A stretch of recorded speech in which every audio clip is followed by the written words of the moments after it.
6 o'clock on the nose. So Adam, do you want to start us? Or do So you you call it to order at 6, and then I'll call the roll. Okay. So Ms. Brown? Here. Ms. French? Here. Mr. Wheatley? Here. Ms. Wyder? Here. Mr. Murray? Here. Ms. Wells? Here. Mr. Albright? Here. And Ms. McCall? Here. All right. So can we do introductions now, or should we approve the agenda? We'll do a motion to approve the agenda. Okay. Good. I'll take a motion to approve the agenda. Second that motion. Okay. Okay. Ms. McCall, first. Your second. I'll second. Mr. Albright, second. All Am I doing it right. right? Yeah. And then I take a vote, right? And then, okay, so Oh, you do it. Ms. McCall? Yes. Mr. Albright? Yes. Ms. Brown? Yes. Ms. French? Mr. Murray? Yes. Ms. Wells? Yes. Mr. Wheatley? Yeah.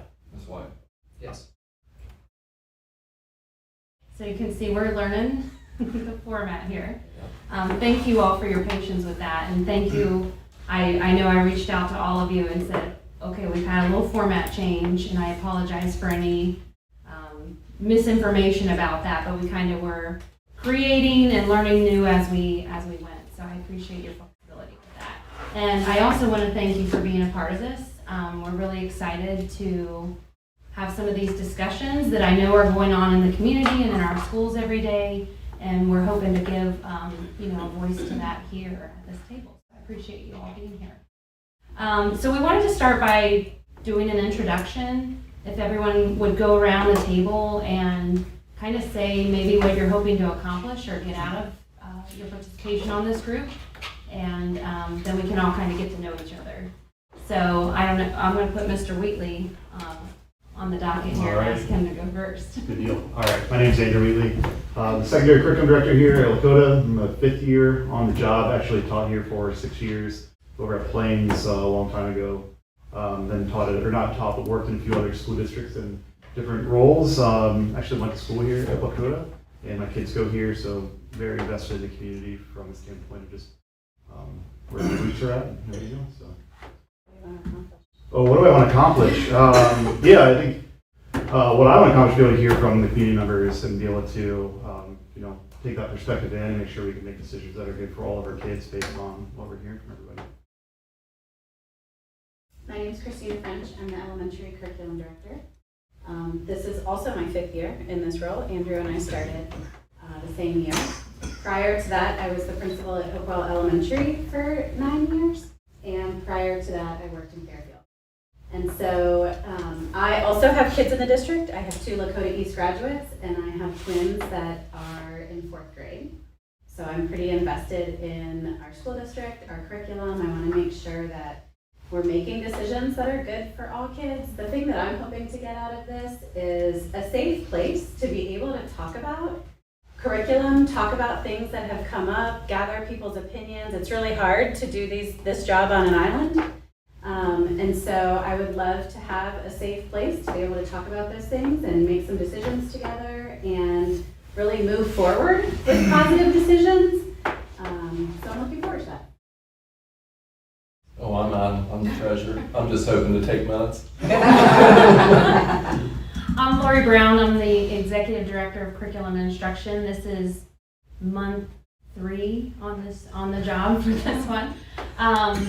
My 20th year in education. I've had 16 of those years at Lakota. Started teaching here.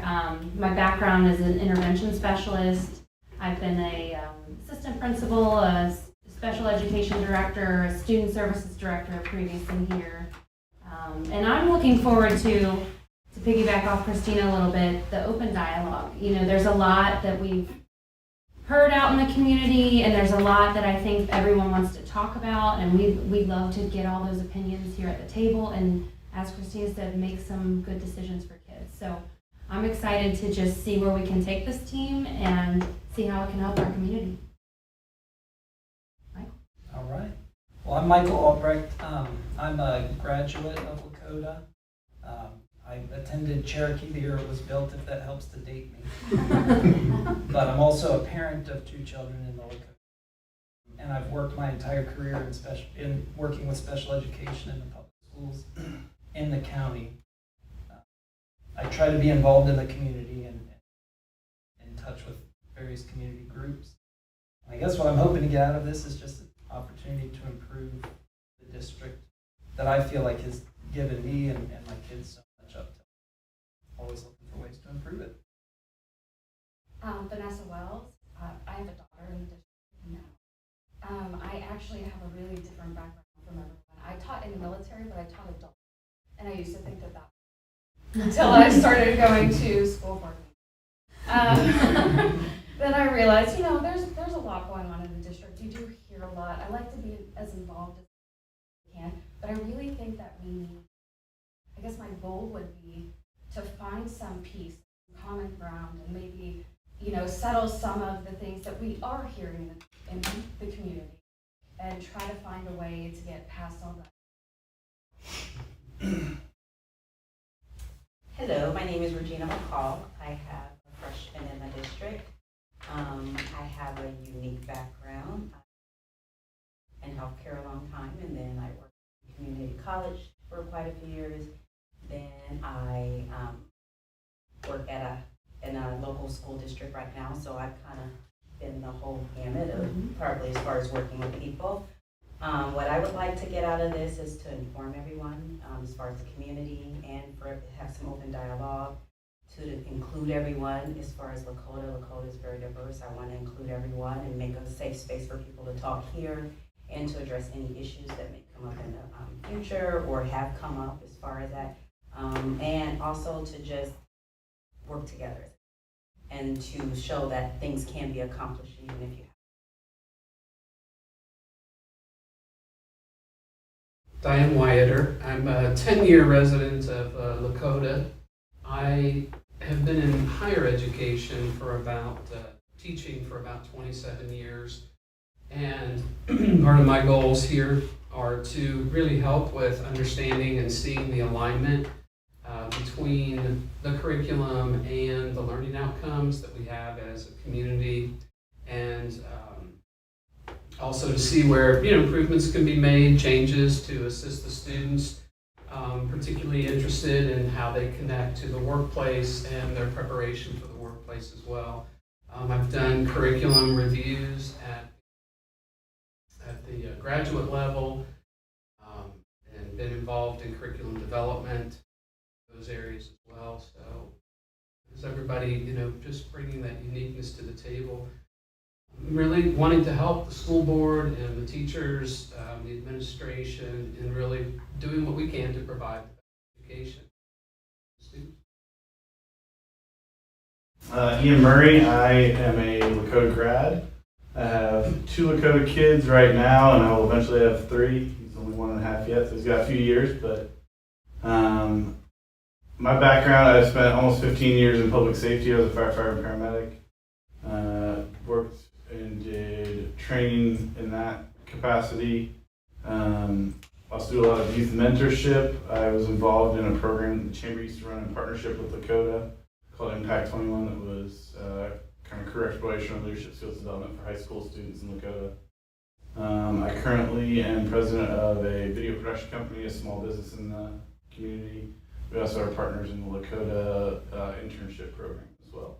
So looking to get out of this, I think most of it's been said by everybody, but to find common ground with everybody, make sure the kids in Lakota get the best opportunity. Thank you. Thanks. I'm excited listening to everybody talk. That's wonderful. So I thought we would start with just the team overview and purpose, and we've talked about this a little bit through email and with that one pager that you've probably all seen. And I kind of just wanted to review those now just a little bit. So we're looking to review and provide feedback on the process for concerns or needs in Lakota's curriculum. And I'm trying to listen about what the things you wanted to accomplish and seeing how they align here too. But we want to talk about reviewing and providing feedback on the inquiries that we'll talk to you a little bit about that come through this team. We want to hear for you all to provide us input on a multi-year curriculum review schedule so that we can have kind of an ongoing conversation because curriculum is continuous improvement by nature, right? So I think there will always be a conversation at the table when we're talking about what we're teaching. And then lastly, continuous improvement on this process and team. So I know what you see today is our first iteration of this team, and I want you to know that we, as the three of us being the planning team for this, we haven't planned after today because we wanted to see what the feedback was, what the feel was, and where we go from here. So by the end of today, I'm going to be asking you about some priorities that you feel like are important, about what kind of time you want to spend as a team, what our schedule looks like, and those kind of things. So we thought we would start, actually, any questions before I keep going? I want to run through just a couple of meeting norms too that I hope we can all agree to, and they're simple, small ones, but we talked about sharing the air, just making sure that everybody has a voice at the table. That's something we value here. Step up is another one, which means we want to hear your voice. You're all here for a reason, and we want to hear it. Providing that quality feedback. So when you hear that idea that you may not agree with, but let's give quality feedback and work towards the best steps forward. And then just respectful dialogue. I think we can all agree on those things. Any questions about the norms or anything anyone wants to add to the norms? Yes, sir. One person at a time. That's a good I one. have learned that through my first year. Okay. One person at a time seems to Okay. be very helpful. Okay. Amazing you have to even say it. I'm going to put it on there because I'll review these at the beginning of every meeting. So that's a good one. Okay, so we actually thought we would start. Did you have something to say? Oh, no. Okay. We actually thought we would start with the concern process because kind of our two areas that we were hoping to look at were that kind of overall curriculum look and then also concern process. So we thought we would start with the concern process, and I'll talk a little bit about what we've kind of brainstormed. And we do have a sample of something that we want to show you too. Actually, would you mind one of you handing me that? So, I have what a we're question. Yes. So anything you hand out, do we need to give that all back, or can You we can take it keep out it. of this? You can keep Okay. it. Good question. So you can write on it and do whatever you need. Anything that they hand out, I'll also add it into the minutes, just so that Okay. it's There. somewhere where it can be found if anybody ever decides to look one day. Okay. Yeah. Mhm. So with regards to concerns, we do have a formalized board policy about complaints or concerns within the curriculum. It's actually board policy 9130, if any of you are interested in looking at it.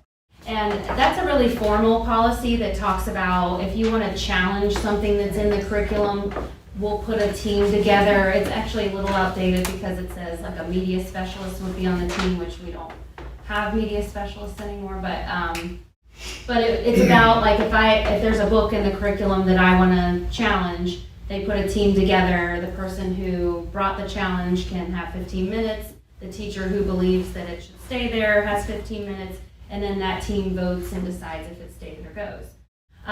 We haven't, and correct me if I'm wrong here, we haven't received any of those in the last 5 years at least since we've been at the table. So that process obviously isn't maybe hitting the note. So we wanted to create something that's maybe a little more upfront, maybe a little bit less formal than that direct kind of challenge procedure.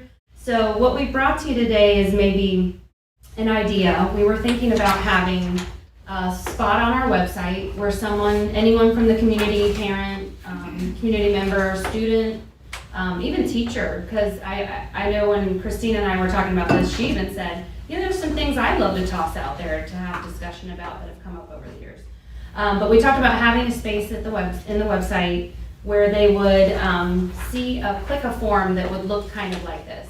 Yes, ma'am. So do you have to have a student in the thing, or anybody can raise a complaint? Because to me, if it's curriculum, if you're not exposed to it, that's what, I'm just trying to clarify what you're saying. Yeah, I think our idea would be that it's anyone, because again, we want to look into things that we're hearing in the community. We want to debunk things if they're not accurate, those kind of things. So we do ask on here, have you spoken to the classroom teacher? If that's not applicable, then we would know that.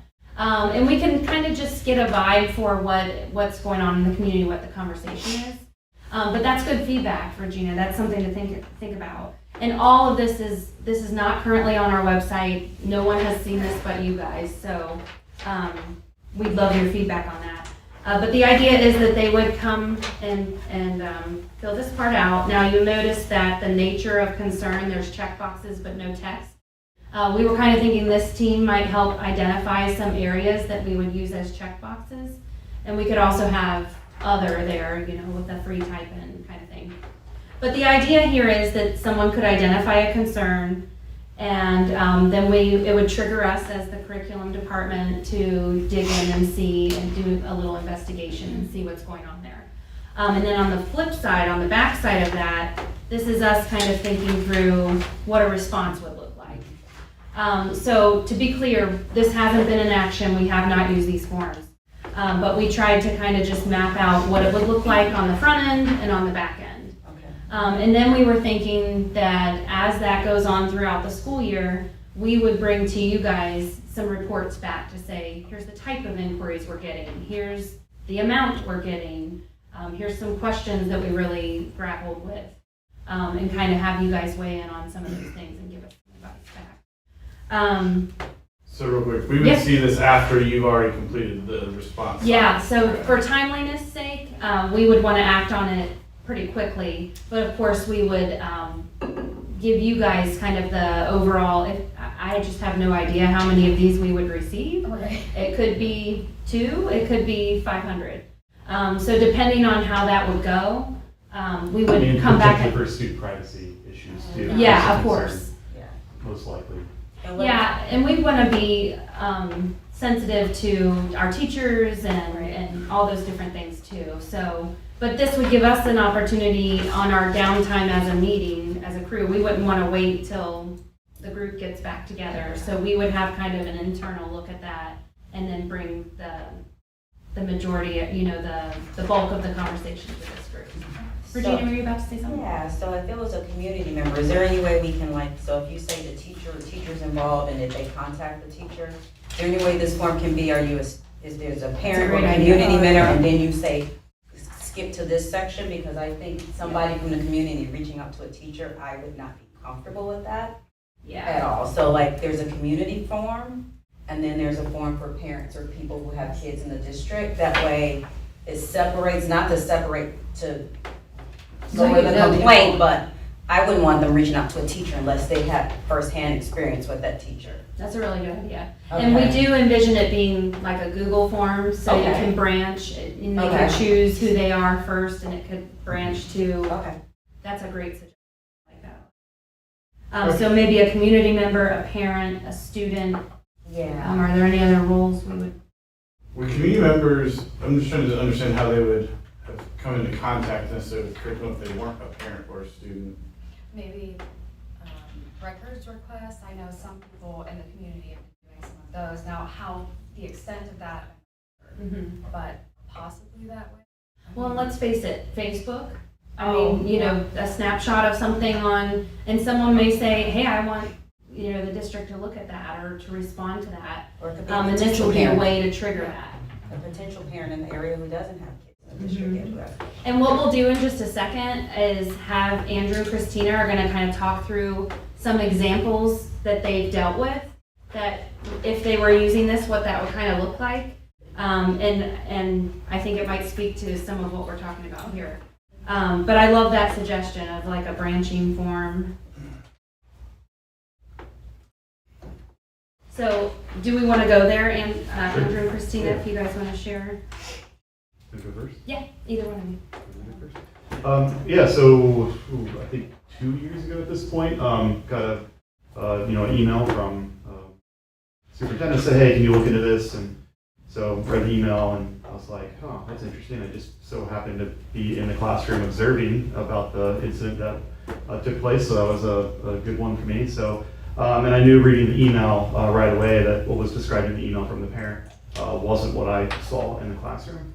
A couple of things I want to point out too is that when I went ahead and started the process, noticed that the parent had not reached out to the teacher in which the concern was related to the classroom or contacted the administration, which is part of the reason we have that in here. Because generally speaking, those are kind of first steps in that process. So if you have a concern about what you see in your child's classroom, like reach out to the teacher, just get clarification on what you might have seen or what your student experienced. So what it was is the parent had concerns about a lesson on political cartoons, and the parent's email said that the only political cartoons that was related to one political party were being shown in the classroom and not the other political party. So they're claiming there was bias in the classroom. While I was in the classroom when they did the presentation, I'm like, well, I know for a fact I saw both. And so, called up the teacher on the phone. I said, hey, can you send me your presentation from the day? They sent it to me, and of course, had the presentation. And the presentation very much equally had both sides. And then sent that over to superintendent, and it got cleared up. But that was one of those things too, where it was first posted on Facebook, and then it was communicated that it was only showing one side. So this is part of the reason why we want to have this process in here, because it's also a little bit of education from, if you're a parent at least, the first step in the process is talking to the teacher, because this could be a scenario where the child went home. I'm just speculating here, this isn't necessarily what happened, but the child went home and could have said, this is what happened in class. And it might not have been accurate. Or it could have been misconstrued other different ways. It could have just been miscommunication. Who knows? But a quick phone call to that teacher would have cleared up the confusion. And the teacher surely would have sent the presentation to the parent, and the parent would have been like, oh, okay, I see, no problem. And that would have been the end of that. But it ended up turning into kind of a big thing, Facebook, school board, investigation, the whole thing. It just turned out to be just a misunderstanding or something taken out of context. The situation that I will share with you is regarding a 6th grade ELA class. We had a situation where a student picked up some sensitive material in the classroom. It was a unit that the teacher had offered multiple books for the students to read, and they got to choose which book, and then they were writing a report on it. And the book that one of the students chose had some sensitive material in it. And so the parent actually did contact the building principal first. That's how it came to me. The building principal contacted me and said, hey, I think I need some help with this. They did not contact the teacher ahead of time. And I'm going to kind of move through this form so that you can kind of see the process that we took moving through. So the description of the curricular concern was that a student picked up sensitive material that the parent didn't necessarily want their child reading without their knowledge or an opportunity to talk with their child about it first. They did speak to the building principal, not the classroom teacher, and when I called the parent, the expected outcome is that he wanted his child to choose a new book for the project, and he wanted us to consider our process for allowing children to choose books in the classroom. And so what our response was, as we dug into it,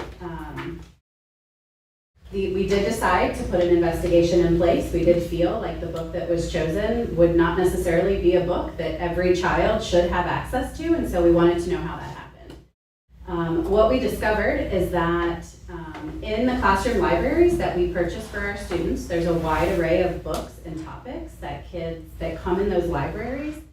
And we vet those libraries when they come, and we send messages to teachers that say, set these books aside for very specific purposes and allow students to choose them if that purpose speaks to them directly. The rest of the books are good for all. This teacher was a 2nd-year teacher, and so she wasn't in the district when we had sent that original email. And so as a result of our investigation, the student was able to choose a new book, which the parent was happy with. And we did go back and decide that we needed a way to mark our books so that every teacher knows coming into the classroom what sensitive material should be set aside for specific situations and what is good for all. And so we are moving forward with a bookmarking process for the future. The parent was very happy with that decision, and we moved forward from there. Unfortunately, as Andrew mentioned, before that came to us, it was blasted all over Facebook and sent to the board before there was any detail shared with anyone about any of it. And so that makes our job really hard because it is a lot of times false information that's being shared. And we don't normally get a retraction. And typically, right? And typically, I'll be honest with you, this is one of a handful of situations over the last 5 years that have been brought to my attention in the elementary world. And all 5 of those situations, in talking with the parent, it was perfectly fine. They wanted somebody to hear them. They wanted somebody to act on what their concerns were. And when it happened, they were happy and we moved on. So I kind of wanted to, I like both of those examples because it ended up being kind of a misunderstanding or a misinformation kind of thing. But, and I do think this speaks to that a little bit, whereas our more formal process and board policy is more, this is something that is being used in classrooms for instruction that we want to challenge or remove or add or whatever.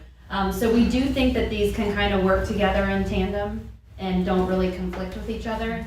But that was kind of the idea here, was we were trying to look for a way. Another thing that we've discussed kind of over time is, you know, you mentioned we don't get a retraction, but we also don't have a great way to respond when these things come up. We respond to the parties directly that are involved, but the community at large that heard the misinformation doesn't really get the resolution either.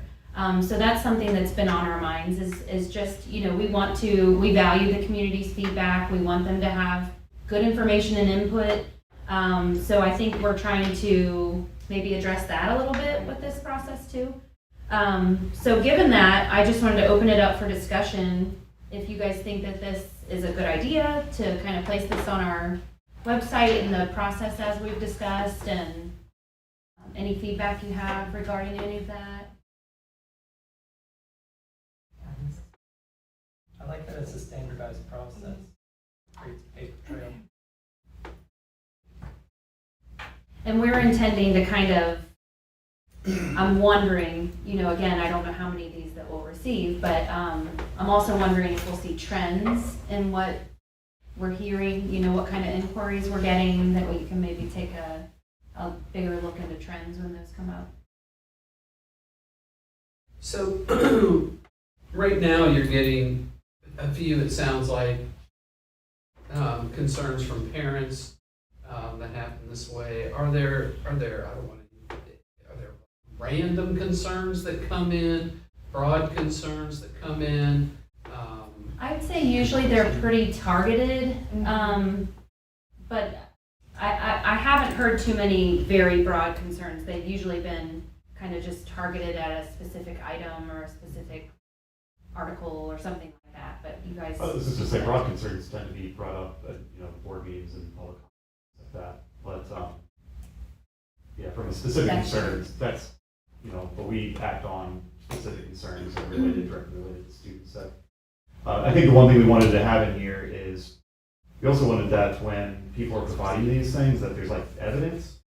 Because that's not something that we always necessarily get. And most of the times when I've had to investigate these, the email contains no evidence. It just contains like, this is what I'm concerned about, and so then I go through the process. So it would be really helpful just from our standpoint if there was something to start with or some evidence to start with before starting that process. I just recently saw something, it was a book and it was posted, but no one really knew where it came from. Mm-hmm. And so, you know, even whenever I would ask questions, it was like, I could never get an actual response. Now, that parent may have figured that out. So whenever the teachers do their own life, who picks those books? Are they allowed to bring in other books? And I think maybe that's a possible concern. I'm not sure if that's done. So the library that Christine was just talking about, actually, do you want to touch on those libraries? So both happens. Okay. The library that I'm referring to is a library that the district purchased. Okay. It goes along with our reading curriculum. But And it has hundreds of books. It has hundreds of books right. in it. Hundreds Yeah, of books. hundreds of books. And we vet those books when they come in. We did pull some from the library and say, this is not going at all, and send them back to the company. There's others that we say, this is sensitive and we need to be aware of the readers. And we need to have some contact with parents before those books are read and make sure that that's something agreeable with them. And then there are books that we lay out for all. The teachers can also provide books into their own classroom libraries. We trust our teachers as professionals, But they also know that if they're choosing a resource that is not a curriculum department vetted resource, then if there is sensitive content in it, it's their responsibility to read those books, to make sure they're aware of what's in there, and if there's any question or concern, they come to us. How do you And find sensitive content? What is it's just something that somebody finds offensive or? I think it depends on the situation. Sensitive content, in my mind, is content that speaks to specific students, and not the majority. So, It sounds like part of that will be our job to define yeah. here on this forum, right?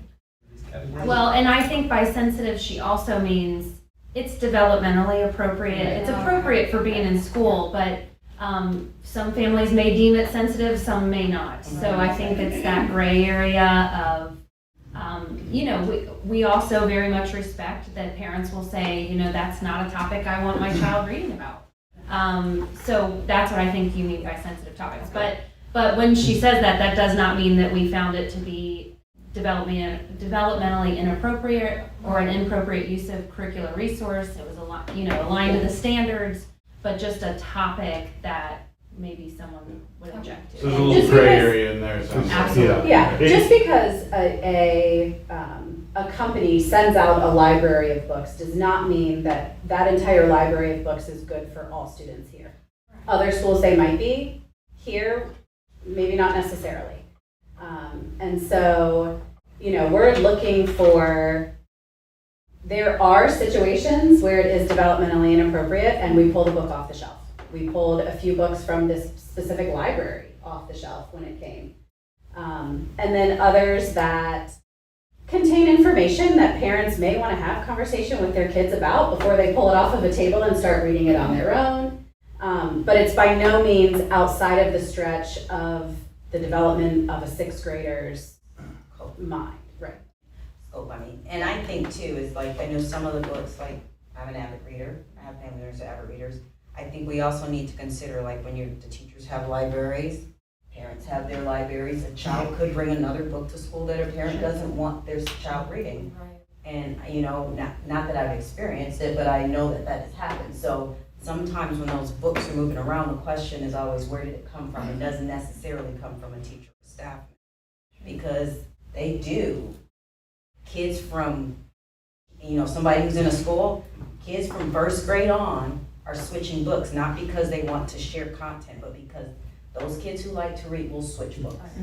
Yeah. And that's gonna happen, I think it happens more often than we take credit for, and when you think of sensitive, I think that is a gray area. It's gonna be, but when you think of that gray area, the broader part of that is you're looking at age appropriate, developmentally appropriate, and that may vary for some people, but that's going to be the standard, and usually a standard for choosing.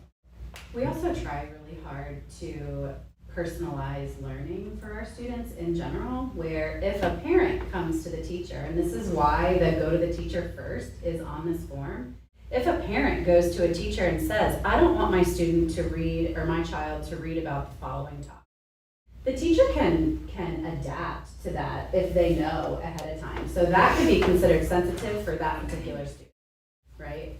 And just to make things a bit grayer too, it gets to be difficult sometimes with students who are reading at several grade levels higher also, because then to provide them the appropriate level of book that's going to challenge them, all of a sudden they step into a group of books that may be more likely to have topics that are sensitive. And so that's a conversation our teachers have often, is when kids are getting to that level, it's going to be harder to find things, and they might have to have those conversations with parents to say that now that your kid's in this reading this many grade levels above, are you okay, or have you considered, or just working with our parents to make sure that we're finding the right books that work for all their students. I actually think someone had me sign when our daughter was in elementary because her reading level was way above it. And they wanted her to, stop reading dork diaries or something like that. But just get into content. And I did actually end up signing something. Now, I don't know if every teacher does that, or if that's a standard thing. I'm not sure. Yeah, pretty common practice. Did you want to say something? Yeah, so the classroom library, the vetting system, there's not some sort of a universal evaluation tool? I mean, I'm thinking like if I didn't know what movie I wanted to watch at all, like I can kind of somewhat trust certain. Filters?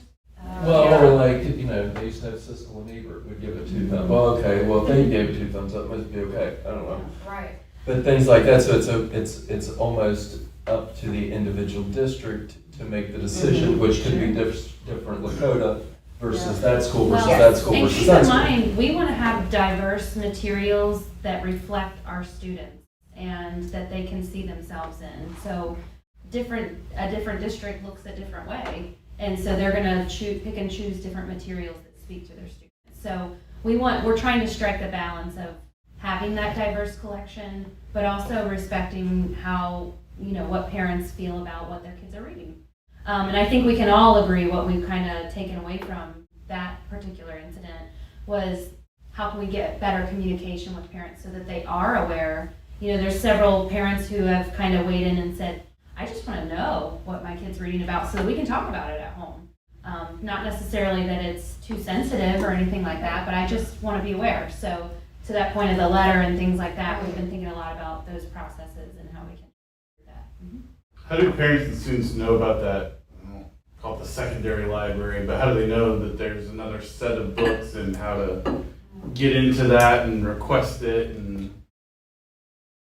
So it's not necessarily another set of books. Like this parent in particular just said, I would like for my student to choose another book that they can do their project on. And so the teacher went back to that same library and said, choose another book. right, but like the ones that I you hear said what you you're set aside and we're gonna start marking differently. That happens just in our personalized learning process. So this particular book, we did not pull from the shelf. We kept it as a book that students can choose in a special situation because the book does reflect students in our community that would connect to that. And so that's where our teachers have to form relationships with our students. They know the things that they are interested in. They know the things that, that would speak to them in content. We know that if our students are passionate about something that they're reading, they're going to learn more, right? They're going to connect to it. They're going to learn more.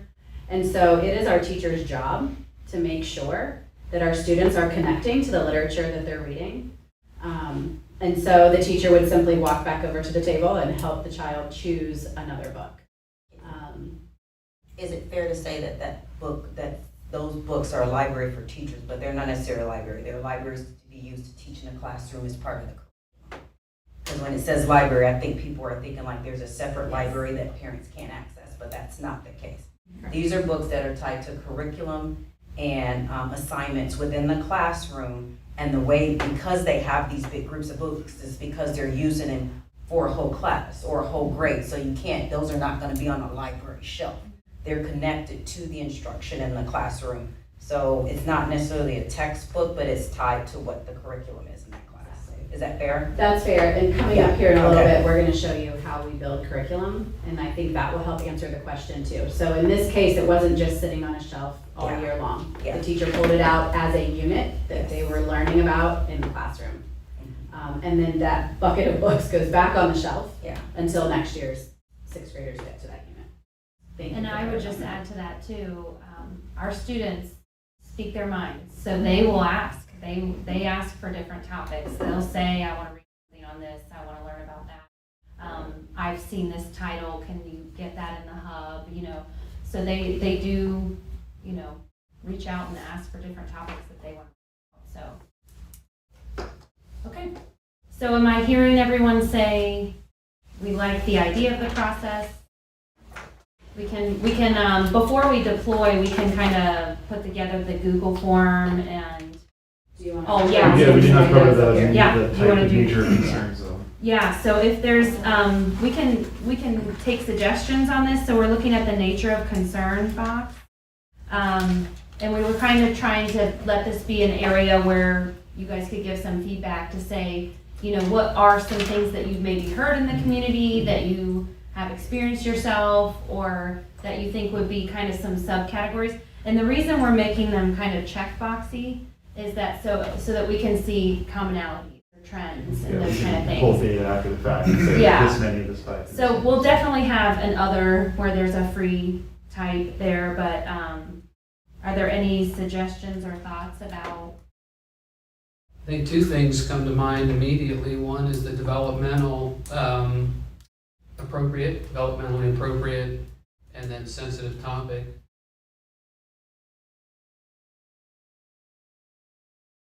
Drawing on the examples too, it sounded like biased presentation of materials is a potential concern.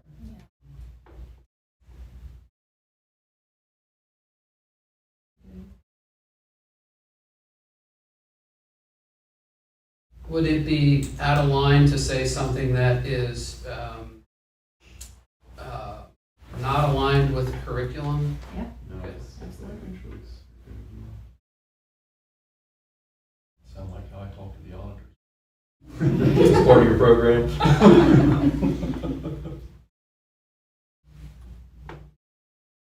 And we could also let this roll and add more as time goes on after we kind of see some of the other options we could do. Anything else that anyone can think of? I mean, there's the normal, everyone is worried about race, or they're worried about the gender books. I am not even, I know, I haven't personally seen those in the classroom. I've had parents say that I brought them home, but that's where I wasn't sure. Is that coming from a library, a teacher's library, or the kids talking. Or, well, right? I mean, they do, that's the thing. So if they provided some kind of a reference point for the books, would the curriculum team be able to trace that back to if it's a library or a Right. classroom? Or But that's why. That's what I I mean, would that could be the data point then. Evidence in Yeah. this is that, we can, I think we talked about that. You could having- find it's not even something. But yeah, it Well, says that's please, what- yeah, it says Yeah. please upload any documentation or evidence of your inquiry. Yeah. Talk about do that. I was just thinking What like about- an inventory, like libraries have inventories or. One thing we might want to add to the form would be like a date of occurrence or date of incident. I don't know the best language, but That's a good, yes. Something that's Yeah. 20 years old that's not Right. on the surface. Kind of current Or events. that also kind of weeds out the I don't know Yeah. kind of piece, or it would tell us if they have first-hand knowledge of it or not, but that's good. Vanessa, would some of those concerns you were raising fall within the That's- category, or do you see that as a separate category? I would think it's a sensitive, for some people it is sensitive, and I think that's age too. I'm not really sure where is that line drawn? Is there a line drawn? I mean, I know that it's a concern because it's obviously brought up in the community a lot, but Yeah. that's a hard one. And that might be, we did like the check all that applies, so Right. someone could say, I believe it's this, this, and this. Yeah. And then in that next box where it says description, they could then free tell us, Yeah. whatever the concern is. Okay. Age appropriate, developmentally appropriate, are both thrown around, or are we considering those the same thing or two different things? That's Age appropriate and developmentally appropriate. I mean, development is gonna dictate age, but if a kid is in a typical classroom, they're typically gonna be functioning at a developmental level that is age appropriate. Not everybody, there are outliers for that, there are kids, I mean, there's always outliers, so I don't want that to be etched in stone. But if you're in, the classroom, more than likely that content is going to be developmentally appropriate because they're trying to put developmentally appropriate kids together based on grade and academic level. Like I said, it's outside of that, so that one's going to be, I feel, they kind of go hand in hand. Well, and coming from a special ed background too, I can say that developmentally appropriate and age do not always go hand in hand. That's what I'm saying. But I would There's say outliers. developmentally appropriate probably is more accurate or precise if you're thinking about is something out of bounds or inbounds. Yeah. And I'm looking at it as grade level. So that's what I'm thinking about, the bounds is the grade level that they're in at that time. Doesn't mean you can't go outside of that, or right. kids won't fall outside of that, but. are you asking Ian because you feel like there should be a distinction? No, I just heard both terms used, and I wanted to know if we were Okay. just clarifying if we're using them interchangeably or if they're And I can separate. put them And I- both on the. I probably use them interchangeably.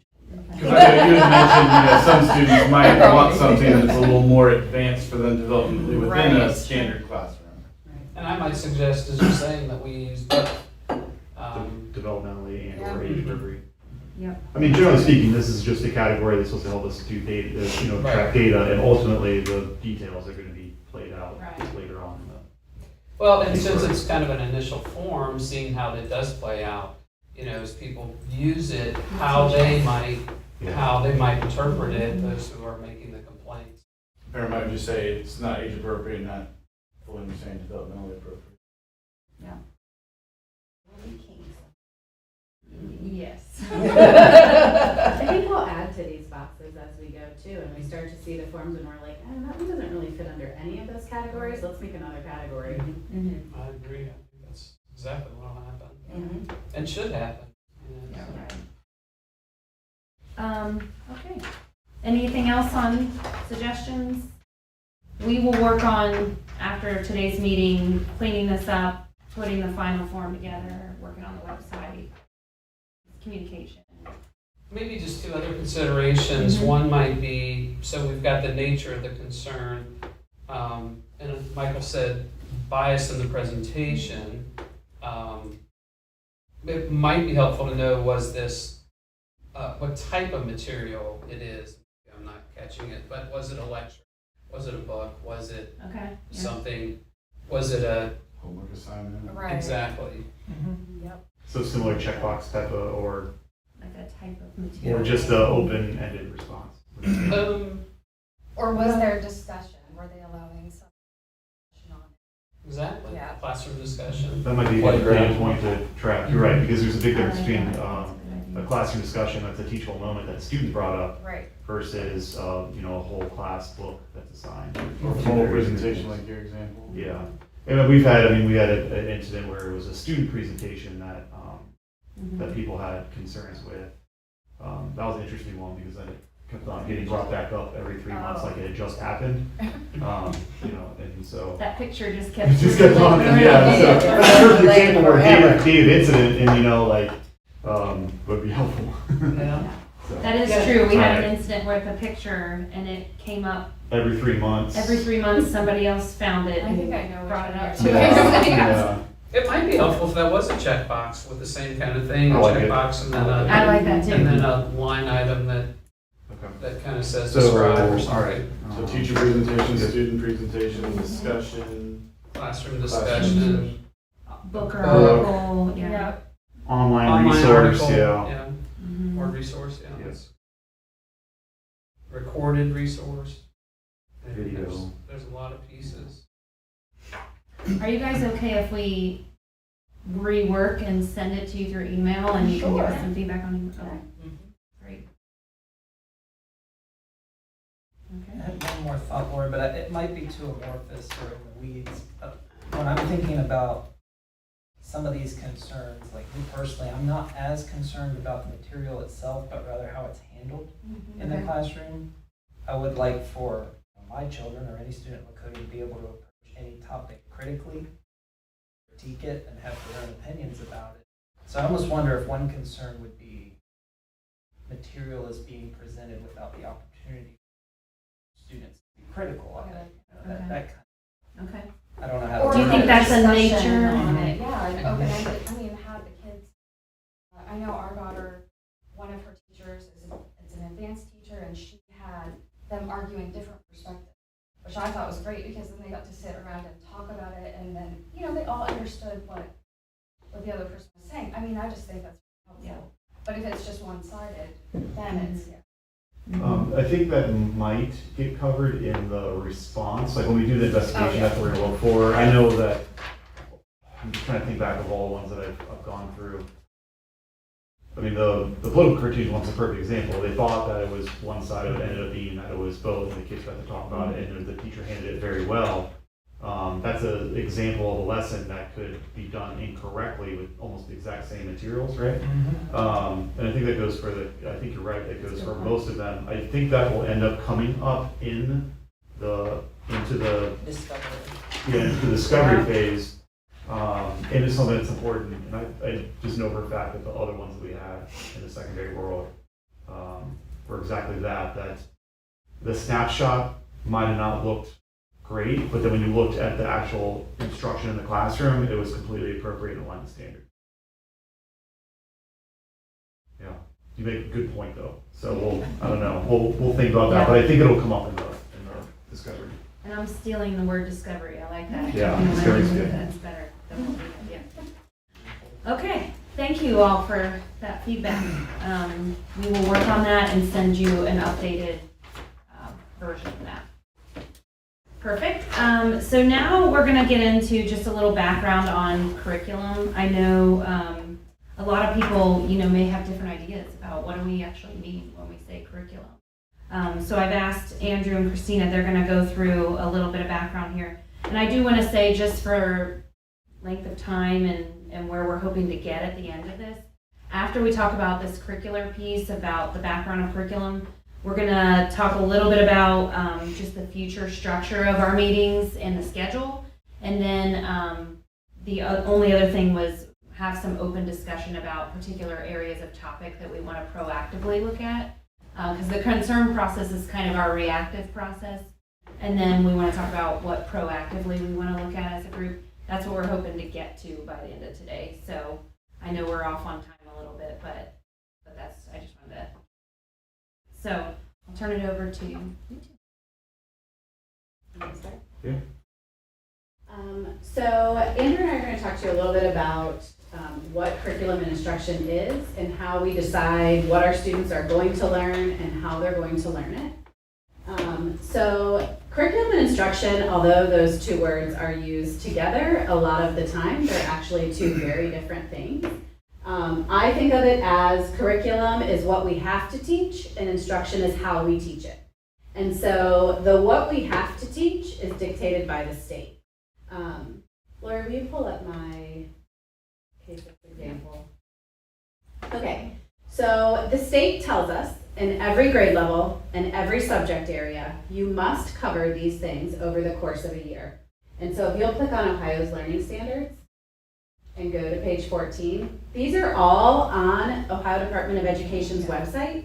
You can access them, you can see exactly what is supposed to be taught at every grade level.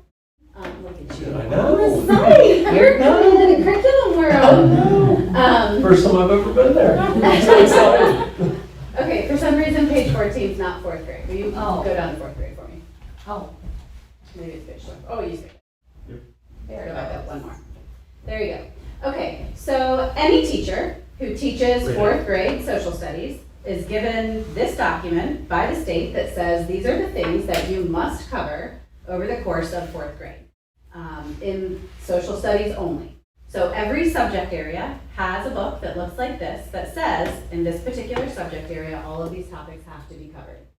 And so what Andrew and I do from there is we break down these standards for our teachers in a way that helps them to think about progressively, how are you going to teach these really big topics to kids? So think about it like a funnel, right? You have your state standards that then comes down to the curriculum that we build, and then there's the instruction that happens in the classroom.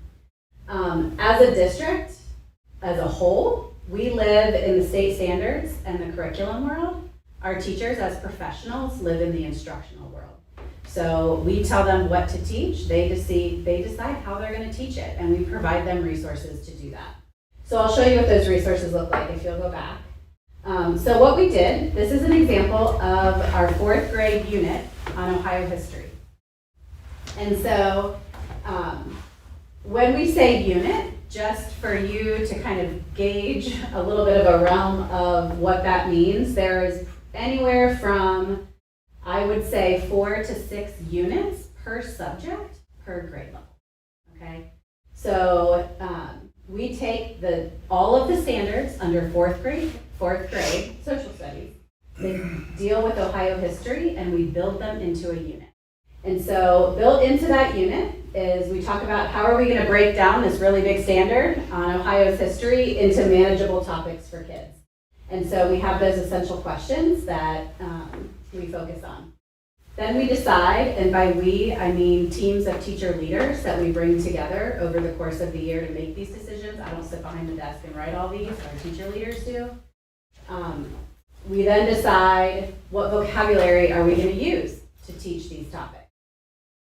And every document looks the same as this one that I'm sharing with you.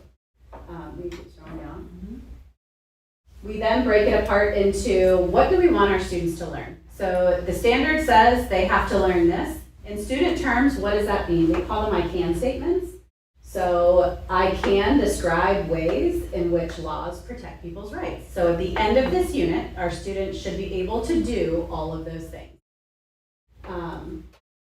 We then get down into the specific content statements. And so this is a reminder for our teachers. They don't have to go back to ODE's website every time they're thinking about what is the actual content standard. We have them here for them to be able to reference. And then we get into the instruction part of it. So everything I just shared with you would be considered curriculum. As far as instruction goes, we offer them resources to teach. And so during Module 1 of Ohio's history, here are lesson plans that they can follow. It reminds them of the teaching point, and this is chronological. The teaching point, what digital support do they have, what resources do we offer, online resources that we pay for that they can access and use to teach. And then they build their unit with their students based off of the material that we give them. And when I say build, I mean they're giving our students assessments at the beginning of these units, and if the assessments say your students already know these topics, they're not going to repeat them and keep teaching them. So they're giving these assessments, they're coming back to these daily instructional guides, and they're saying, based on these instructional guides, where do I need to start my instruction in the classroom? And where do I need to go from there? So they use these as a planning tool.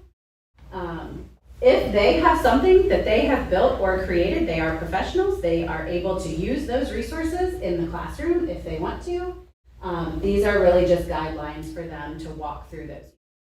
And so we have these documents that look just like this in kindergarten through 6th grade, every subject, every grade level. They all look the same with the same components and the same daily instructional guides. So that's how we take the curriculum piece and we bring it down to the teacher instructional level. All right. Thank you. You're welcome. Questions first? A couple of questions. So I might be off base, might be out of the ballpark, but trying to connect things. Lakota as a school district had a pretty poor rating in the last rating. What components of the curriculum then were being evaluated? Is that the student being able to pass a test?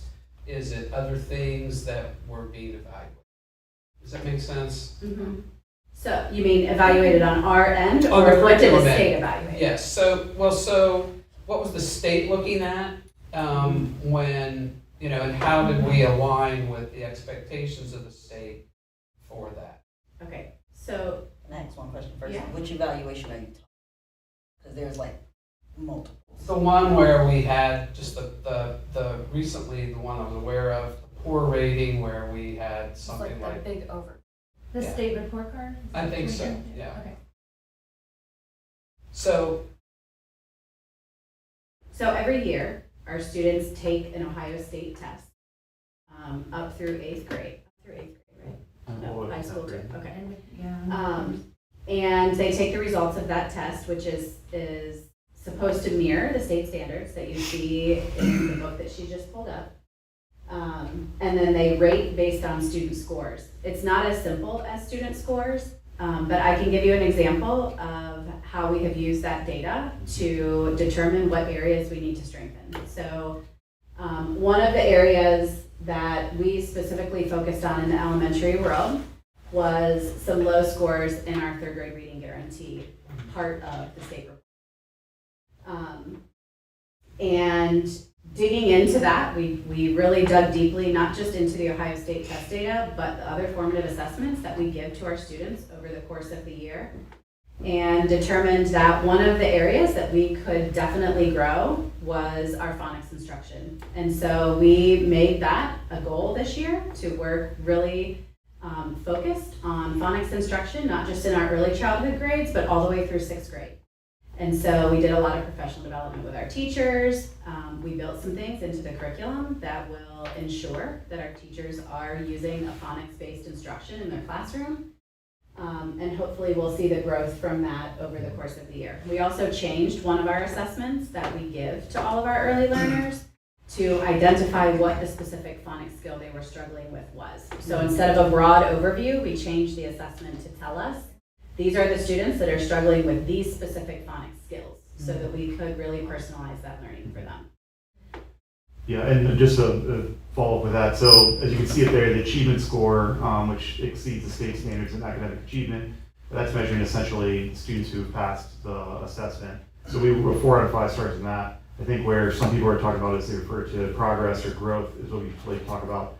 And so we have been working quite a bit on that. A lot of that we've been taking a look at is the data and where students are at, the types of courses they're placed in, also and what supports that individual student groups are getting. Because really what we're talking about student growth, I would argue that's a combination of systems. You have your systems in order for making sure that the data is pointing to these students need these things. And then from an instructional side of things, are we looking at students, are we doing the personalized learning, which we've been doing a lot around instruction with, are we providing a personalized experience for each kid? And I think that's a good into my next point, which I'll try to remember after you go. So when I look at progress, if I'm not misunderstanding this, the progress is you're looking at those students who are struggling and bringing them forward. Is that correct? They're not Or is that necessarily, everybody? it's not necessarily Here's struggling. The I easiest just way wanna to know. explain Yeah. that Okay. is progress is looking at a child's data, comparing them to that's themselves what I'm and their trying to past say. Yeah. performance. So that's So- just, so when they look at that score and Yeah. said you're failing and they're comparing the child to themselves, they could have made progress, but just not the progress that the Yeah. state So It's when from, we- thought they should have. When we And that's look the only at one. achievement, for example, that really speaks to curriculum. So that Yes. is, how are they performing on the test in Yes. those academic areas? Yes. Like, did they pass or fail? Yes. So So that they is- pass. And then Just progress, we always use like the track analogy. Yeah, So okay. if a runner is starting here, progress would say, we get an even number if they made it all the way around the track one time. Mm. But if the students started more advanced with the school year started, they started later, so they have to make it further Further on the around. track than everybody else because they have to make a year's progress for us to meet this mark. So if you're looking at these two data Yes, points there next to each other, They're totally- the focus area would be more on Yeah. how do we personalize to show And from growth for each student versus, And from a parent perspective, if your student Curriculum. is advanced, Yep. you surely wouldn't want us saying, well, we know you're going to pass, so we're not going to push you very hard, right? Right. So from an advanced student perspective, we want to make sure you are making that year's progress, and a year's is where if you're a year ahead, we won't just say, well, you're a year ahead, good, Right. Yeah. right? And then the opposite applies. If your student has challenges or struggles in school, we want to make up that progress. And so really we're looking at getting a year's more growth every year to slowly catch them up to get them where the and we students do are at. see ebbs and flows in the progress piece because if you make great progress for several years, there's only so far you can do that, but we do see that kind of ebb and flow. But I do want to say gap closing, the third item there, is more based on subgroups. So they'll look at, for example, students with disabilities. Are they making the same progress as students without disabilities? And the gap between those groups, between our total population and a subgroup population, is what makes that gap closing score. And can I say, do you think that was affected by the time school full-time and we're playing catch up? Possibly, yeah. I mean, I Okay. think we're hopefully on the tail end of that, Yeah. but I can't say it. had Yeah, nothing and we've to do with identified it. some things and made some huge changes this year that we're hoping that, and we're already seeing some initial indication that the progress numbers should improve this year. I think they confuse us with that, like the progress, I think they need to better explain. The progress is always the toughest one. Yeah. Well, to and this understand. thing changes a lot. So Yeah. this is an actually fairly new rating system. Yeah. And this as a new group that'll be coming on next year. So, yeah. Yeah. Adam, were you gonna So say something? next year it'll be 30 stars. Right. Because this is what our 25-star makeup is. Mhm. Yeah. Yep. And this is the first year that they have started early literacy. Yeah. So Yeah. that's another Yeah, another change. So what they do is they put it on here for a couple of years so that you can track where you're at, and then they They make it change it. official and say, Oh. this is the year your stars are coming. So early literacy has been on there for the last 2 years, but this is the first year we've gotten actual points or stars towards it. So, yeah, piggybacking off of Christina did a great job in this difference between curriculum and instruction. I want to start just with this concept. Like, I have 3 kids, and we have they have consistent parents, right? They're the same parents for all 3 kids. The same house. They don't live in different houses.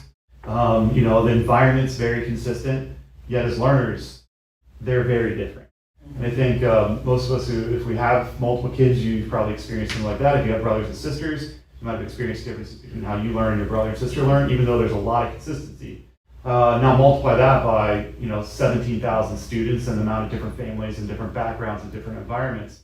We have a lot of differences. I also like to think about it from the perspective of when, like, you were in a classroom. Have you ever been in a classroom where you're like, well, I already know this, and these knuckleheads are slowing me down? Or if you've been in a classroom, you're like, I just don't get it, and I can't understand why everybody else gets it, and I'm struggling. Like, I think I've been in both of those situations before, depending on what the topic was, or depending on what it is.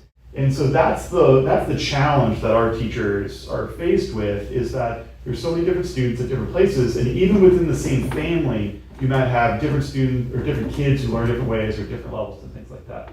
So that's where the instruction comes from. So same story as Christina said, a little bit different for secondary, but generally the concept is the same. So actually start with the Ohio model curriculum. I pulled up. Math, because we're doing math, if you don't mind. Cool. So Christina showed you the standards. They also have the model curriculum. And so if you go down to geometry. Yeah. And so this is Ohio's model curriculum for geometry. And so not only do they take the standards, but then they take the standards and they really break it down into instructional supports and resources and explaining out how different standards are applied to learning. Keep going down. Page, Yeah, I mean, it's massive. In fact, this is actually one of the smaller ones. Some of these for an individual course might be upwards of 150 pages long. And so this is the model curriculum that the state provides. And it's very similar to what you saw in Christina's documents. It talks about the essential understandings and the expectations for learning, and they have things that look like I can statements or similar to I can statements.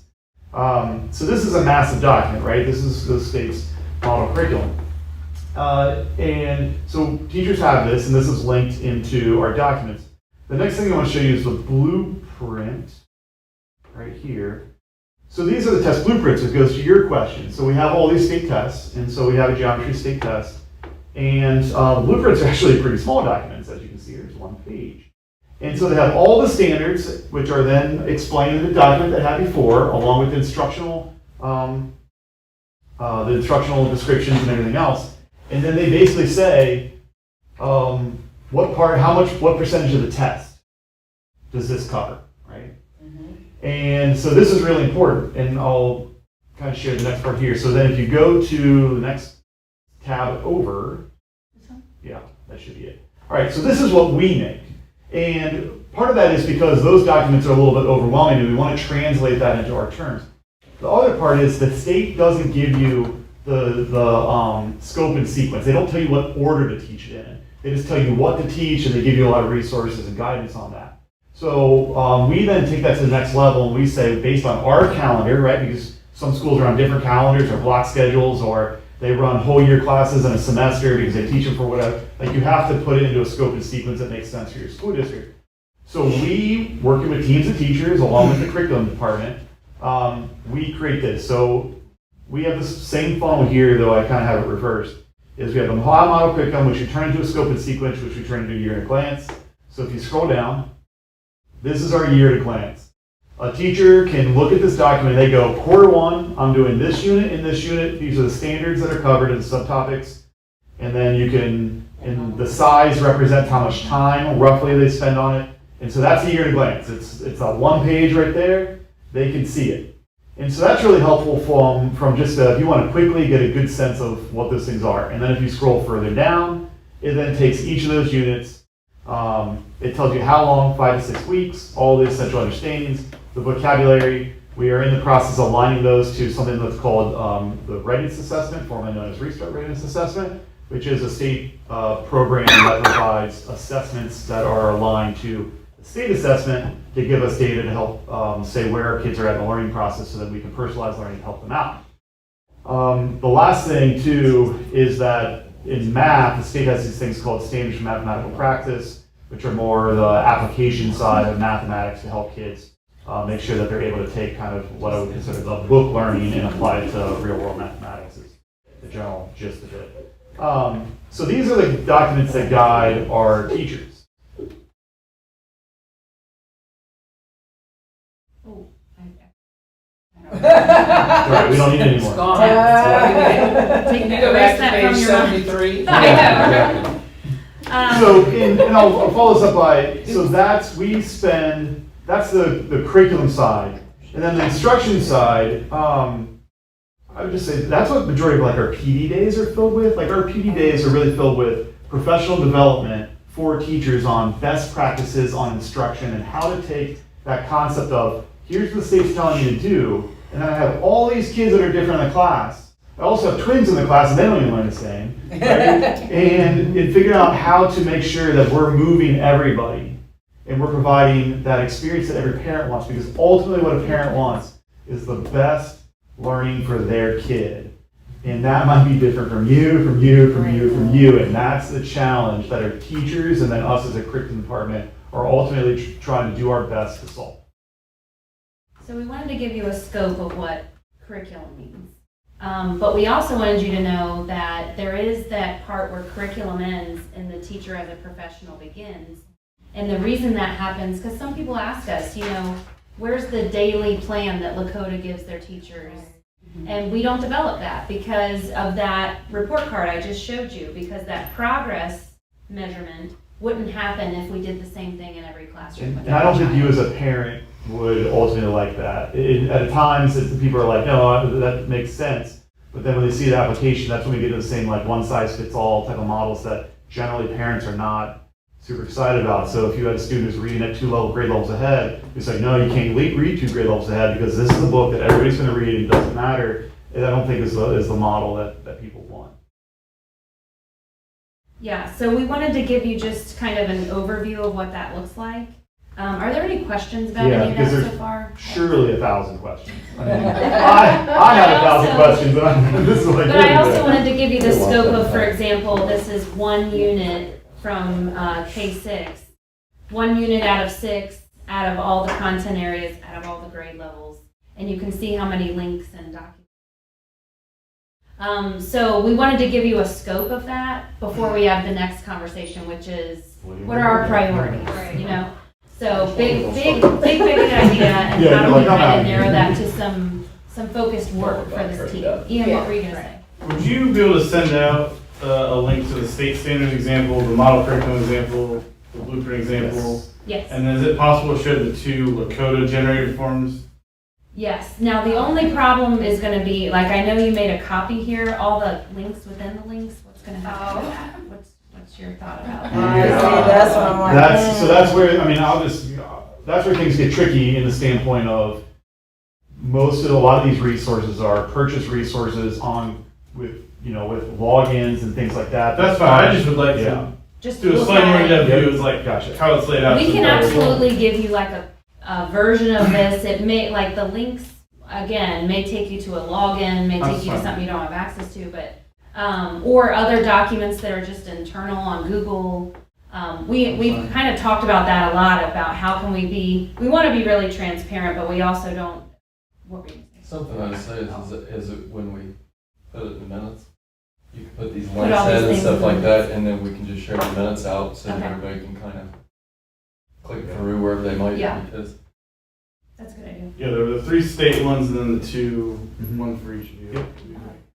with that we could just add an attachment or something.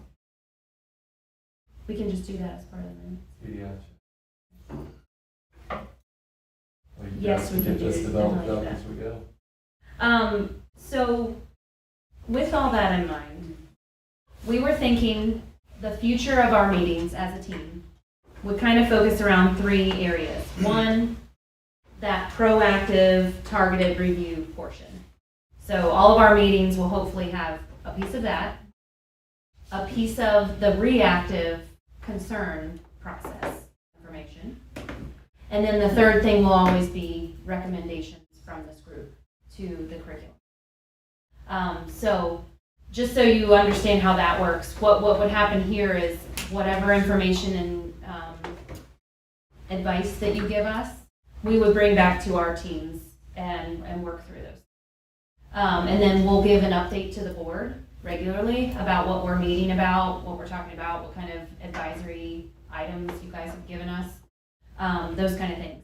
So the format of the meetings we're hoping will be that proactive part, that reactive part, and then ultimately, what are your recommendations for the curriculum? Does that make sense? So the responsibility to get information back to the board falls on the curriculum team then? It would fall on us, yep. So I believe, and you can speak to this too, the updates with Mr. Vogelman, like the superintendent updates, is that where that would fall out, that he would report that on a board meeting? No, in the next section down, we have committee updates, so that's Okay. where potentially, I mean, It could be there. if you guys really wanted it to, one of you guys could do that, or you could even have one of them come to the board meeting and share their thoughts. I mean, as Or part of the you're raising your hand to volunteer, right? Is that? I have a question. Me personally would always prefer that somebody over there would, but hey. But as Yes, a ma'am. community representative, and we bring in these issues or recommendations to you, I feel like we bring in a recommendation, but that doesn't mean the changes are gonna occur as we Correct. recommend them. Right. It doesn't mean that you guys have to take into so many other factors that are on the table, that some things may change, some things may not change, and you'll do the best you can so that you stay within the state guidelines and consider the district as a whole. Yes, Okay. and And I then foresee. communicate that back to the Yes, group, that's too. what I'm saying. Right. So I just wanna know that what we say is not. And I think Right. It's a what recommendation. that Doesn't mean update that at the happen. board meeting would look, it may look like the team reviewed this and recommended that. However, the curriculum team ultimately decided this And why? and why. So yes, Okay. but it is a voice Well, you don't and have to say why, it's but an there's advisory reason. team in nature, so that would be where that kind of falls. Okay. But yes, so the update might be, here's what was advised, here's what was decided, and why. Okay, okay. So if anybody's has any suggestions about the format of the meetings, but that's what we're kind of thinking the focus will be. And then the next thing on the agenda was just to think about, and as I'm getting to this point, it's okay for us to say, we don't know yet, but the next question was going to be in that proactive section, where we're kind of opening up some of these documents and looking through them and talking through them. What priorities do you guys see out there as, let's really look at math, let's really look at social studies, whatever it is. If there's anything you're thinking, we'd be happy to take those suggestions and kind of build out a timeline of when we'll do those, because obviously you'll see, the idea of going through all of that we would be here forever to do that. So we do want to hit the prioritized areas first, and then have a schedule where everything kind of flows through. We do know that in the fall, we always give an update to the board from curriculum. We do our program of studies. We do see those things coming to this team first and saying, like, here's what we're thinking about with the program of studies, give us some feedback before we take it on to the board. Those kind of things would be the proactive things. If we're adding a new course, for example, or making a big change, we would bring it to the team as a proactive item for advice there. But is anything sticking out to you as an area to start with? A question maybe before Yep. we even do that is, what area might be most helpful, or areas to the curriculum committee? To you all who are the committee, where do you feel like, hey, we really need some eyes here, we need some support here, we need this? That would be a question I'm asking in terms of priority. Or where are you having the most issues Well, from parents? for me personally, that answer is what we're hearing about in that reactive part and what we are concerned about are probably two different things, because we're concerned about what our data is telling us. So we're looking at the report card, we're looking at our map data, we're looking at third grade guarantee data, and we're thinking, you know, where can we work in these areas to bring up these scores to those kind of things. But what we're hearing in the community are more other items that aren't necessarily those test-related items. So I don't know if you guys would answer that way, but it's kind of a that hard on top answer. of just what opportunities we have for students to prepare them for workforce, the real That's world, true. what they do afterwards, especially in the secondary space. A lot of what I do is making sure that our curriculum is meeting our kids' needs as they progress into the future. To piggyback off that, I know a conversation we've had K-12 is just electives and what opportunities for our students and how to, you know, we've been looking at that quite a bit. And there's also like a little bit of difference between like a curriculum deep dive and like programmatic review, right? So like you said, in the secondary world, our program of studies is kind of always a big thing. What are all the courses that we offer and the programming that we offer in the secondary world? We make adjustments to that every single year. Is a very different ask than taking a deep dive into, you know, English 10 or something like that. I think, like, you guys are really, what you're focused on, like you said, the data, the numbers. I think it's gonna be hard to focus on both what the community, what you guys find important, but the community find us district important. The kids' performance, their scores, whatever, and that's what you're focusing on. And to, like, I think this form is gonna take care of any community concerns by parents. And as they come in, I think then we can scope, what are these concerns? Because the priority is the curriculum, closing those gaps, making sure the kids are staying on track, having good scores. Because we can say what we want to focus on, but as these come in, we can expound or whatever on what the concerns are and address those concerns as they come. Because I feel like as a curriculum committee, our focus is to make sure the curriculum is giving the students what they need to grow and have a great school district. This is important as well because the parents are in the district. But as they come in, maybe we might say, we got 6 of these, like you said, we need to put some more time and weight to the side for that. Mm-hmm.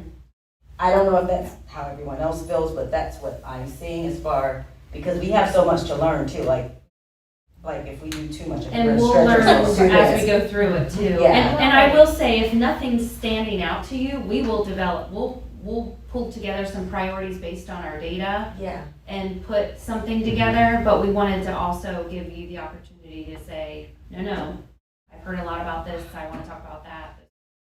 I know there are a lot of concerns in the community, but what I like to see whenever I'm talking to somebody is I want to see proof. I want to see, you know, the piece of paper that you're, or the book, or where did it come from. So I don't know if it would be a good idea to talk to, I mean, there's so many community members and so many kids in this district that it's really hard to pinpoint one specific issue over the other. I know there are concerns. What if we would ask the community at large, you know, if you have some of these, what are your concerns? Where is it coming from? Mm-hmm. Is it coming from the class? Is it a discussion? You know, questions like that I think would give us a better idea. My daughter is in 9th grade and I'm not seeing anything that I have an issue with. But I know there are other parents who are extremely concerned. So I'm just not sure where that's coming from, if it's in the curriculum, if it's a discussion. Mm-hmm. You know, I think that's going to be harder to kind of pinpoint. I Yeah, agree. I wonder if we could do that with a community conversation. that's a good. I wonder if That's an idea. probably a community conversation around curriculum, That's an idea. we could put it out there and say.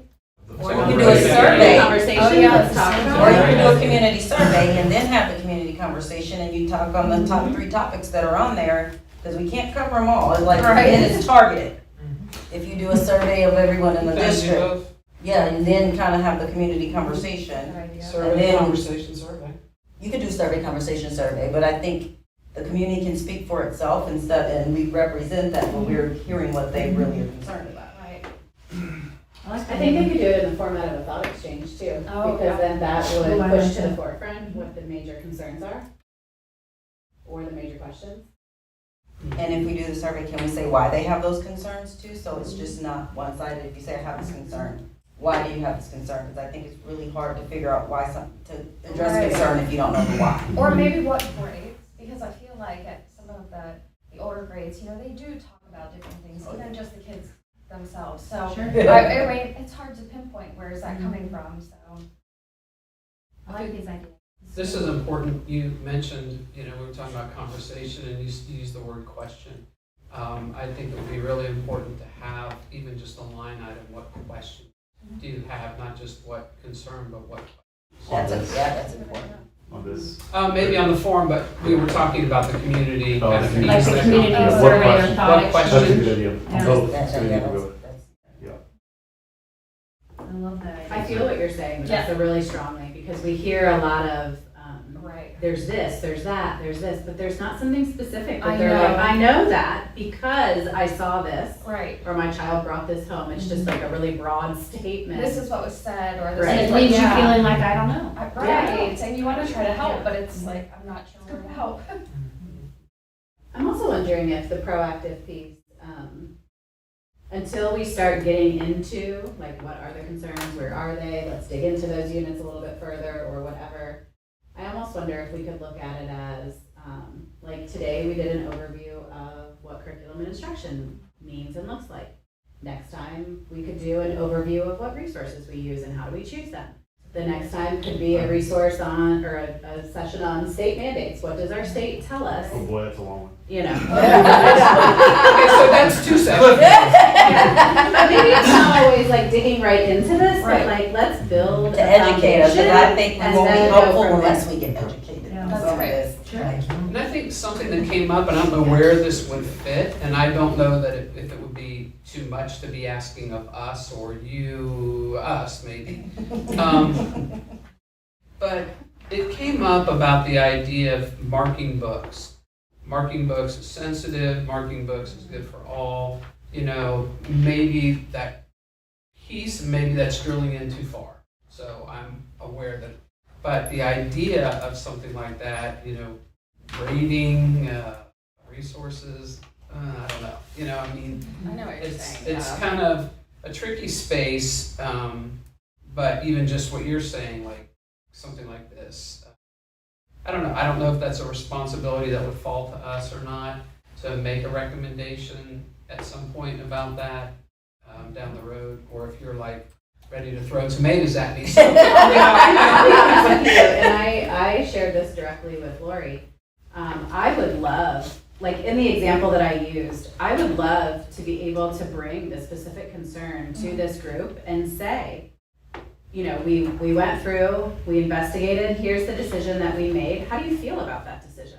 I want to know. I want to be able to be really specific. I want to be in a trusting environment where we can have tough conversations like that and say, I would love to hear from, everyone in this room. What do you think about this? that's Do you know?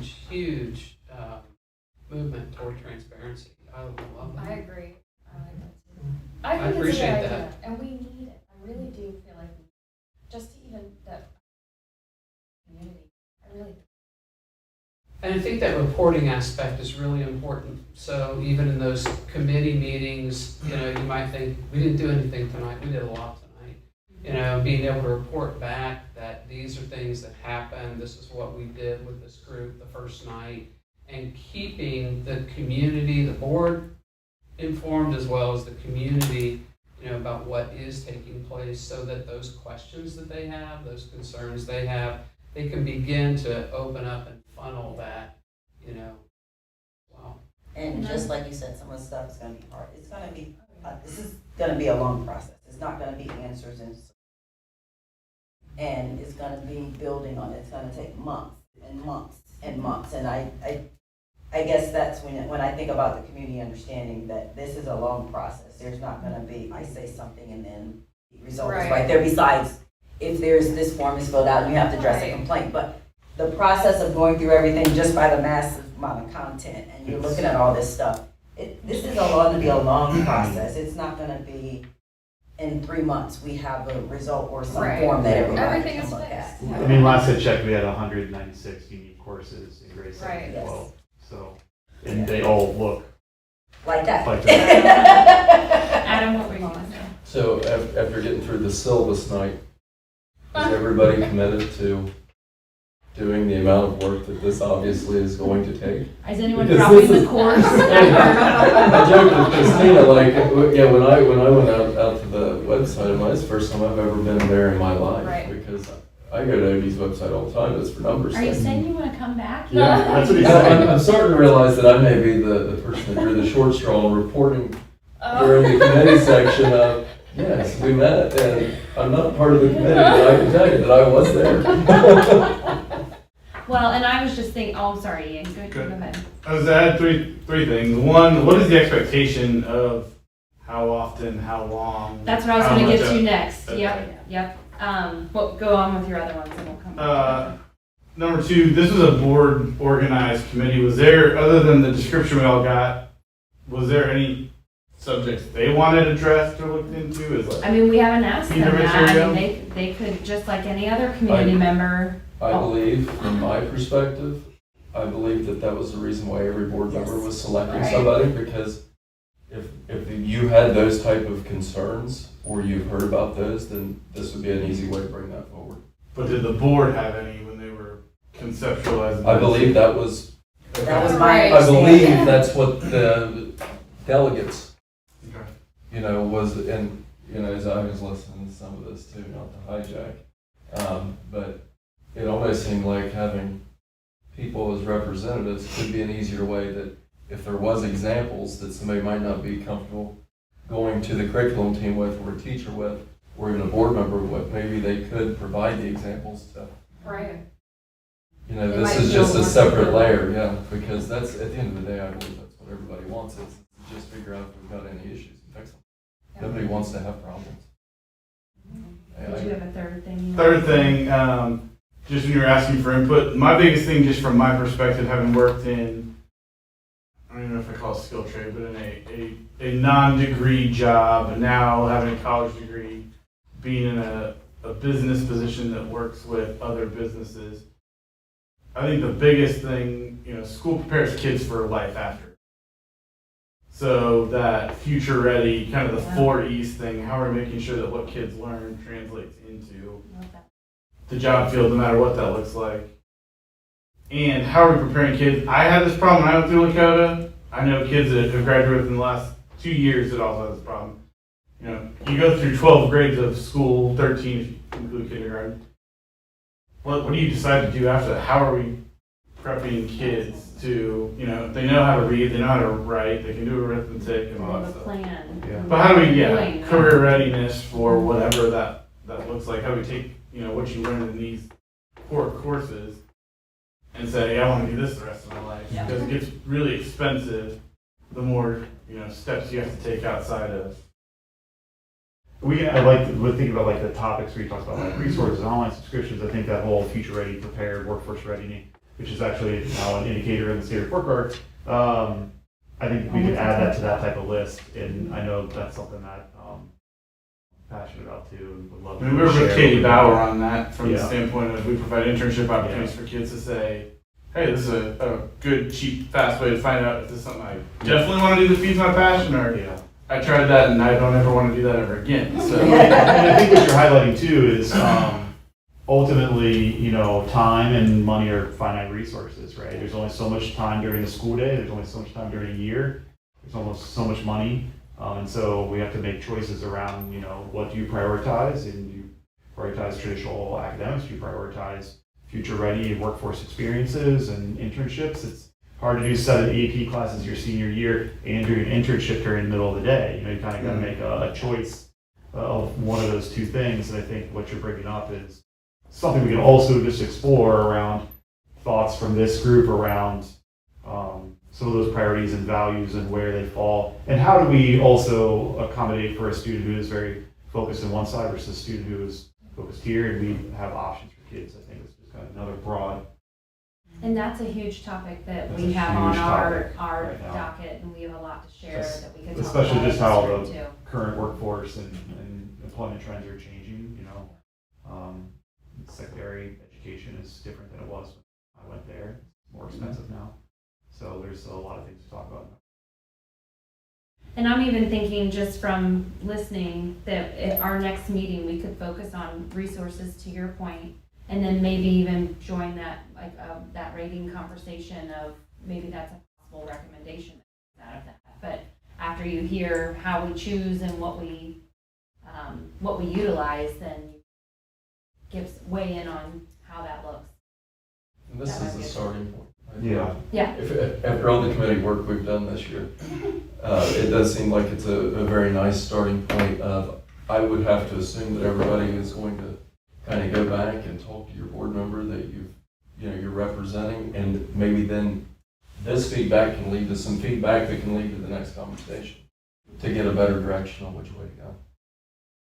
So, We've got to start somewhere. so the last thing I want to ask is the question that you asked before is, I think some of the committees meet quarterly, but Adam tells me we can meet when we want. The finance committee, you can. The finance committee meets monthly, and I set that up strategically for typically with the first and third board meetings. It's just about impossible to get the financials on the first one, so we try to do it the Wednesday prior to the agenda setting, prior to the board meeting. So. It's over Monday, Wednesday every week.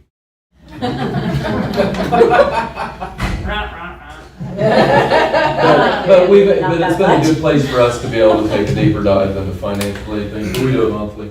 So, I mean, you can see the job ahead of us is big, Yes. right? So, but we also know that you have families and lives and those kind of things. So I don't know if we want to look at a certain frequency that if any of you What have are suggestions. what are our options? Once a month or quarterly? I mean, is that What's the Quarterly. availability of the team? I'm not on weekly, so that's not. Okay. All right, so we rule that out. Daily? Good. No. So if we maybe looked at a quarterly or a monthly model, would anyone have feelings about either of those options? There's a big difference between those. That is true. That's Or for should it be a combination, in the beginning it's monthly, and then we move to quarterly, once we That's get a our good feet up under us? I'm just going to throw it Every other week. from my bag. Every other month. No, not every Not other week. weekly. It's like, What'd you say, Adam? From my bad experience of how these things seem to evolve, the more frequently you wanted to meet, the more I would try to get it out of an evening and into a normal-ish type day, just because of commitments everybody has. But then that could lead to, but you guys have work commitments as well, Yes. so. Well, and is it our evenings? Or every other month, The you said every same? other month, that's. I'm good. I would like to know Not from daily. curriculum folks, number one, like the urgency of how quickly you need this work to be taking place, but also your capacity to respond to it. We don't want to meet too often if you can't even process what we're talking about. So what do you guys see as the best? I mean, I'm wondering, we're heading into summer, Right. so I mean, because things I'm taking away, to answer that question, I'll think about our to-do list here. But by summer, everybody here works 260 Yeah, we're all days. here. We're We're year-rounders. We're not summer breakers. Yeah. Oh. But our to-do list coming out of this meeting is to rework the form and get that up and running, the website piece. We'll send out the minutes, with which there was some requests on the documents, that'll be taken care Right, of some like links and stuff. ASAP. And then the other big thing is, we talked about a community conversation and a possible survey, so we would probably come up with a draft of a survey, talk to Betsy about a community conversation, maybe look at scheduling That some. sounds like a quarterly. So I mean, we could say, we could meet in July, we could, and then kind of determine our frequency from there. We could meet quickly again in June, and see what kind of things that we have. I was going to say, I don't think there's anything from this particular meeting that becomes super urgent from us. Just the pace of curriculum instruction and whatever else. We're constantly working on this, our day jobs we're constantly working on.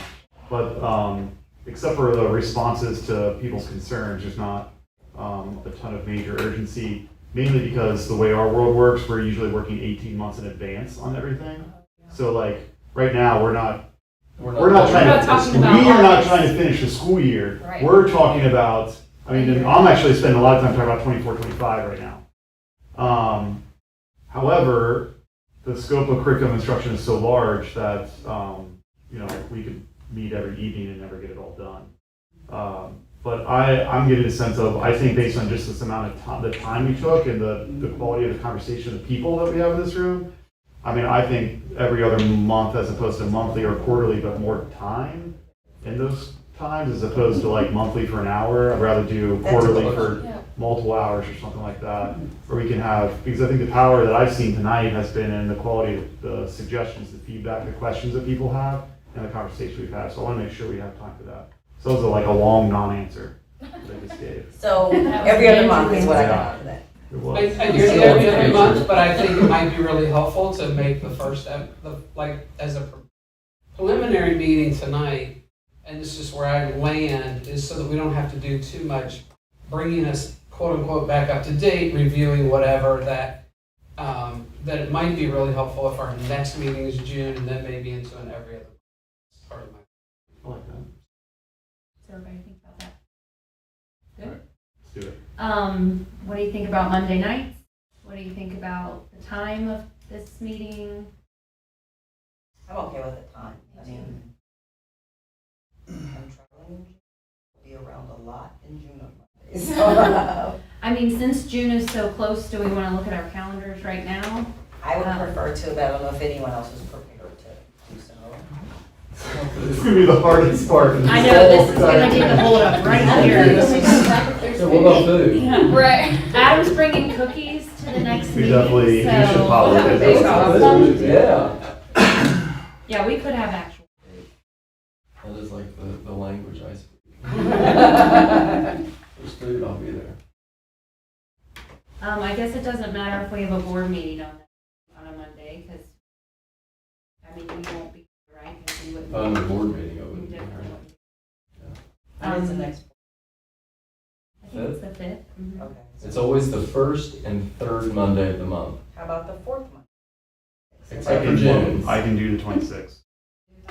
I am out of town on vacation the 26th, but I don't know, do we want to continue without me, or do we want I think it's important that you're here. I agree, but I didn't want to be the whole, Kinda like single the, yeah. holdup. I will not, I won't be here the 19th or 20th. So that leaves us the 12th and the 5th now. But I can also 12th be, or or I not be here though I want I'm to. out will of be town here the the 12th.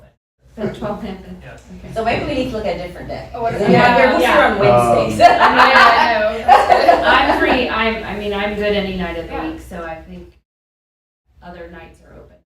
Do you have? You're going weeks at a time though? I'll be back Friday of the week of the 19th. I leave Monday night and then we'll be back Thursday. And then the 26th was also not good for you. The 26th works. Yeah, 26th. It does not work wasn't for me. Yeah, I'm Yeah. sorry. What about the 21st? That's a Wednesday. Yeah, I mean, I'll, I cannot. I mean- 21st. Yeah, I can zoom in. yeah, that's a good point. We We could could also Zoom. Zoom, yeah, I could do the 26th if we Zoom. I cannot do. I prefer face-to-face personally. Yeah, I would I'm prefer really face to face. saying I'm just the But I'm initial- saying if I one would do person's that. not here, One we'll person, Zoom. not and a then whole we'll Zoom. everybody. Yeah. Zoom gets a little hectic. Yeah. Yeah. Especially to Not a for new group. everybody, but just if there were If there's one one person that person, yeah. couldn't, okay, what was the other one, the 21st? Andrew, would you be able to Zoom on I would, the I could 21st? zoom in. I think these folks were. I cannot. Oh, you cannot, Oh, I'm okay. sorry. I Okay. could do the 12th or the 14th. Either of those. I'm good for those. So I will be out of town from the Sounds like 2nd June. through the 8th. Of June. Yes, 2nd through the 8th. We want to send an email and we just kind of go back and forth. Do you want me to do a, So, like a, Yeah, Doodle. put the dates A in a doodle? doodle? Yeah, So- I can do a doodle. or a Google.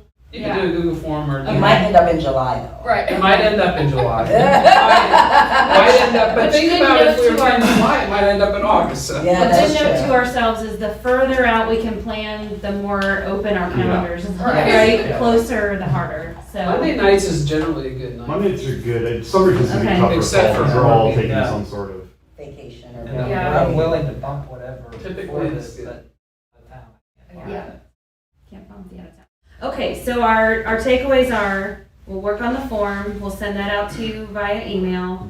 And then once we get everybody's feedback, we'll work on the website part and getting that up and running. When would we Um, expect to see the form? I just like to have an idea of when stuff's coming. Probably within the next week. Yeah, that's easy Same. because it's mostly done. So then we'll get the website working after we get your feedback of the second version of the form.